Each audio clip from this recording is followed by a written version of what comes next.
Selamat berjumpa lagi di Ngosa. Pada sore hari ini kami posisi di bawah jembatan Kahayan. Sebelumnya berkenan masih tentang AC. Salah satu peluang untuk mencari tambahan untuk tambahan dan kaitannya dengan pelayanan juga. Nah, sebelumnya saya harus sampaikan sukacita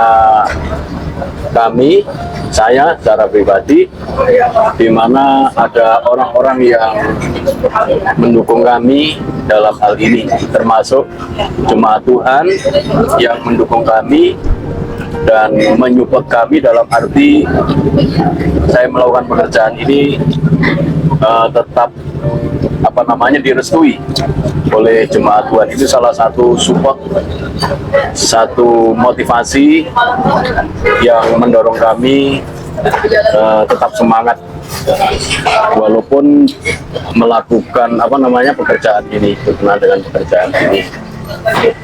Nah, ada Ibu Yuli, ada Pak Tono, ada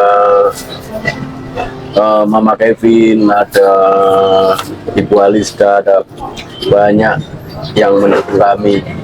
Dan saat ini kami bersama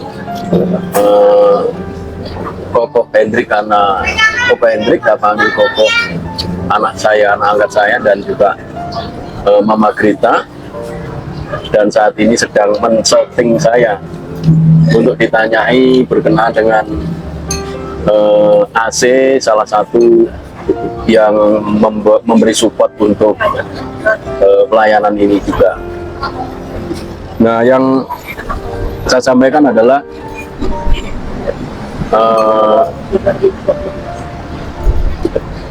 saya melihat ketika ada kemauan selalu ada peluang. Nah, saya menekuni AC tidak langsung jadi, perlu waktu. Kalau saya punya pemikiran seperti ini, ketika menanam jagung perlu 3 bulan, menanam kelapa perlu 3 tahun, menanam padi perlu 3 atau 4 bulan. Demikian pula AC awal-awalnya juga tidak mudah untuk mendapatkan pelanggan.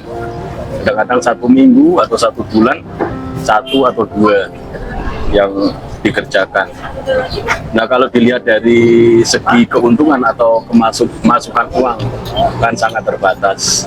Tapi kami tidak berhenti di situ, kita harus tetap tekun dan berusaha promosi sehingga pada akhirnya saat ini sudah 13 tahun ini tidak cari pelanggan pun sudah dicari orang. Nah, di situ perlu ketekunan, jangan mudah menyerah untuk melakukan apa saja atau membuka usaha atau peluang apa saja. Jangan mudah menyerah, harus ada waktunya, semua itu ada waktunya, gitu ya. Tapi yang perlu kita perhatikan adalah ada niat, ada kemauan, pasti Tuhan buka jalan. Nah, ingat bahwa untuk melangkah 1000 langkah harus dimulai dari 1 langkah. Kalau langsung 100 langkah akan jatuh kaki. Artinya apa? Harus berani memulai, berani melangkah, dan yakin Tuhan pasti buka jalan. Itu yang kami lakukan, sehingga AC juga salah satu yang menyupport atau berkontribusi terhadap ekonomi dan pelayanan kami. Walaupun kami tidak besar, tapi merupakan satu hal yang penting itu dalam perputaran ekonomi pelayanan dan keluarga kami. Pertanyaan dari kami ini, gimana cara Papa menyikapi dalam hal AC ini? Tadi yang disampaikan kan di awal 1 bulan 1 pelanggan. Nah, itu untuk menyikapi seperti itu, tindakan apa yang dilakukan Bapak saat itu? Nah, iya, itulah yang disebut dengan unik ya. Kalau di unik, Tuhan itu unik. Tuhan itu beserta kita, membantu kita, campur tangan itu dengan cara yang unik. Kalau dihitung dengan matematika, pakai kalkulator, mana cukup itu.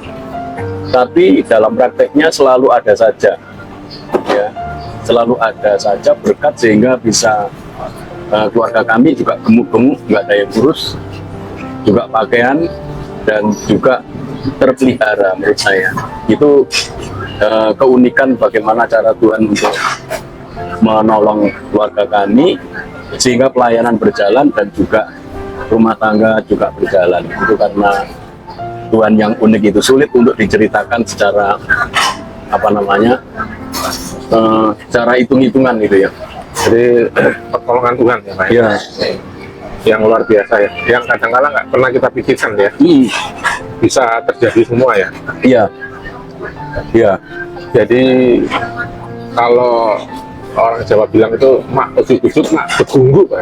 Iya. Tiba-tiba muncul begitu saja, ya kan? Muncul begitu saja. Betul gitu saja. Pertolongan Tuhan itu luar biasanya. Allah kita itu di situ ya. Tanpa kita pikirkan, ya kan? Besok ini saya harus makan apa ya? Kan gitu. Besok ini saya harus memakai pakaian yang apa? Padahal ini tadi kalau sampaikan untuk satu AC kan nggak mungkin Pak. Satu bulan kan ibarat 1-2 AC kan nggak mungkin cukup lah, ya kan? Tapi luar biasa loh, memang Allah kita itu Allah yang sanggup melakukan segala perkara, luar biasa. Jadi ini kembali lagi ke teman-teman, kita mau share ke teman-teman, mungkin teman-teman ada punya pengalaman yang luar biasa selain Bapak kita, Bapak Gideon Suryadi. Mungkin teman-teman punya pengalaman, boleh nanti di komen, di kolom komentar, itu boleh disampaikan pengalaman apa yang luar biasa, bahkan mungkin pengalamannya lebih luar biasa dari pengalaman Bapak, ya kan Pak? Harapan kami kepada teman-teman bisa menyampaikan, bisa memberikan semangat support kepada kita bagaimana cara Tuhan melakukan pertolongan kepada kita, kan gitu Pak ya. Nah, selain dari itu apa ada pengalaman yang lain Pak untuk masalah AC ini? Dalam sesi ini, dalam episode ini saya mau menceritakan dukanya. Nanti pertemuan yang akan datang saya sampaikan ke apa namanya, kebahagiaannya. Ya, ini mau saya sampaikan dukanya, ya dukanya.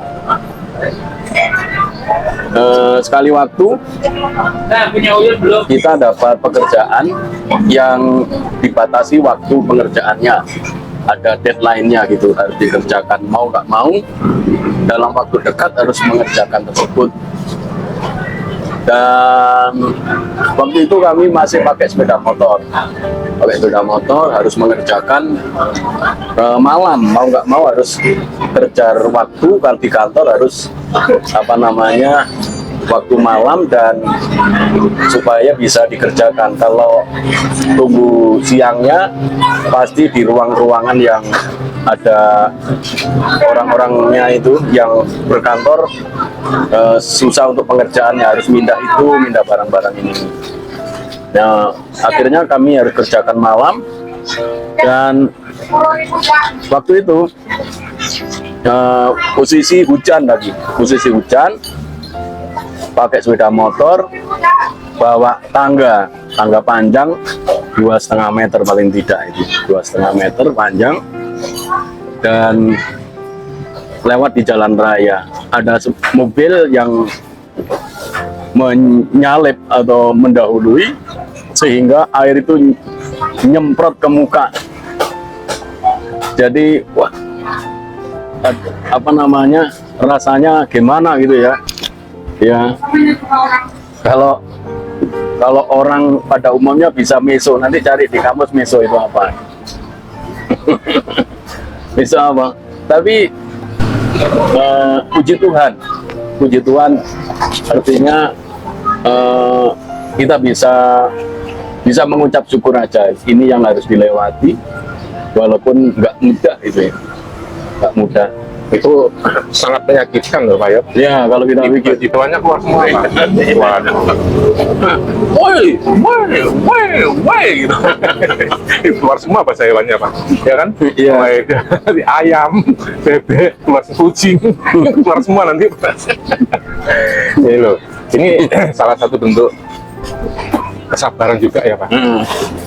Yang nonton channel ini coba bayangin, ketika teman-teman semua pada saat naik motor atau sepeda pancal dijebret di air dari samping atau dari belakang atau dari depan, gimana perasaannya? Nah, ini pengalamannya dari Bapak kita, Bapak Gideon Setiadi. Jadi teman-teman kembali lagi ke ilmu sabar. ilmu sabar. Itu loh, memang Bapak saya ini luar biasa Bapak. Ibarat kesabarannya itu luar biasa. Saya sudah melihat sendiri teman-teman. Luar biasa. Tapi ini boleh kita buat suatu panutan yang baik buat kehidupan kita. Bagaimana kita ini harus hidup sabar. Yang terpenting apa Pak? Dalam menjalani hidup sabar ini loh. Ya.